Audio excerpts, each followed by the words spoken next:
Assalamualaikum warahmatullahi wabarakatuh.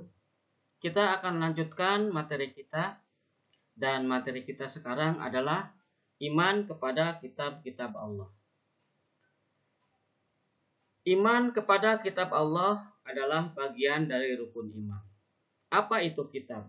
Kitab adalah kumpulan wahyu Allah yang diturunkan kepada para rasulnya untuk disampaikan kepada umatnya dan dijadikan pedoman hidup oleh mereka agar mereka selamat dan bahagia di dunia dan akhirat. Apa itu iman kepada kitab Allah?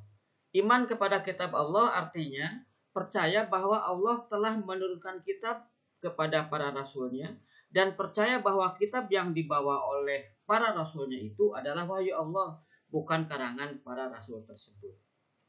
Ada berapa jumlah kitab Allah? Jumlah kitab Allah itu banyak. Nah, walaupun banyak, tidak semua rasul menerima kitab. Rasul yang tidak menerima kitab harus berpedoman pada kitab yang berlaku pada masa rasul sebelumnya. Ada 4 kitab yang namanya disebutkan oleh Al-Quran, dan oleh karena itu wajib kita ketahui, yaitu Taurat, Zabur, Injil, dan Quran. Kitab yang berjumlah 4 itu dibagi menjadi 2 kategori, yaitu kitab yang berisi syariat agama dan kitab yang tidak berisi syariat agama. Apa itu syariat agama? Syariat adalah ajaran agama yang menyeluruh, yang lengkap, yang holistik, yang mengatur semua aspek kehidupan manusia. Di antaranya meliputi aspek atau ajaran tentang akidah, sistem kepercayaan, hukum-hukum, baik hukum ibadah dalam kerangka hablum minallah maupun hukum muamalah dalam kerangka hablum minan nas.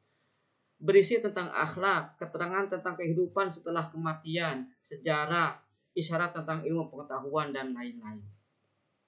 Kitab yang berisi syariat agama adalah Taurat dan Al-Quran. Dan kategori yang kedua adalah kitab yang tidak berisi syariat agama. Kitab yang tidak berisi syariat agama berarti tidak berisi ajaran agama secara menyeluruh yang dapat mengatur semua aspek kehidupan manusia.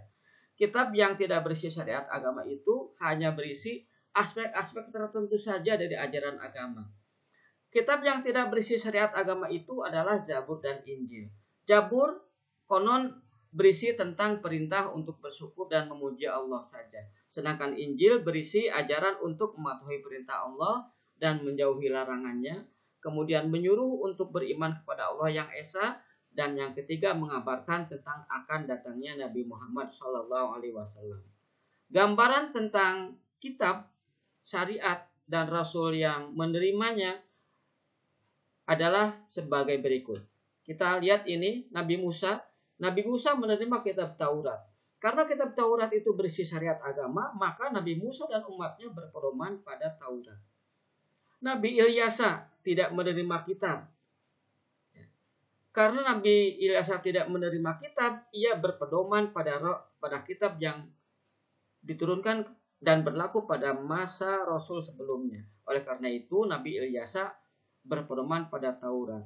Begitu juga dengan Nabi Dzulkifli berpedoman pada Taurat. Pertanyaannya, Nabi Daud dia menerima kitab Zabur. Dalam menjalankan syariat agama, ia dan umatnya berpedoman pada apa? Nabi Daud dan umatnya berpedoman pada Taurat. Kenapa tidak berpedoman pada Zabur? Sebab Zabur tidak berisi syariat agama. Demikian juga dengan nabi-nabi selanjutnya. Nabi Sulaiman, Ilyas, Yunus, Zakaria, Yahya. Itu juga berpedoman pada Taurat. Selanjutnya Nabi Isa. Nabi Isa menerima kitab Injil.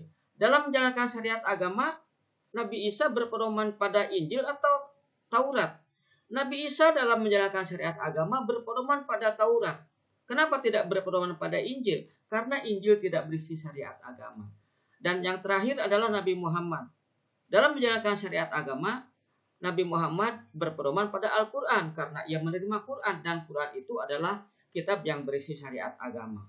Kita bisa melihat di sini bahwa dari mulai Nabi Musa sampai Nabi Muhammad ternyata hanya ada 2 syariat, yaitu syariat Nabi Musa dan syariat Nabi Muhammad. Syariat Nabi Musa terdapat pada Taurat dan berlaku sampai dengan masa Nabi Isa. Sementara Nabi Muhammad karena dia menerima kitab yang berisi syariat, ia dan umatnya berpedoman pada Al-Quran, tidak berpedoman lagi pada Taurat. Demikian, Assalamualaikum warahmatullahi wabarakatuh.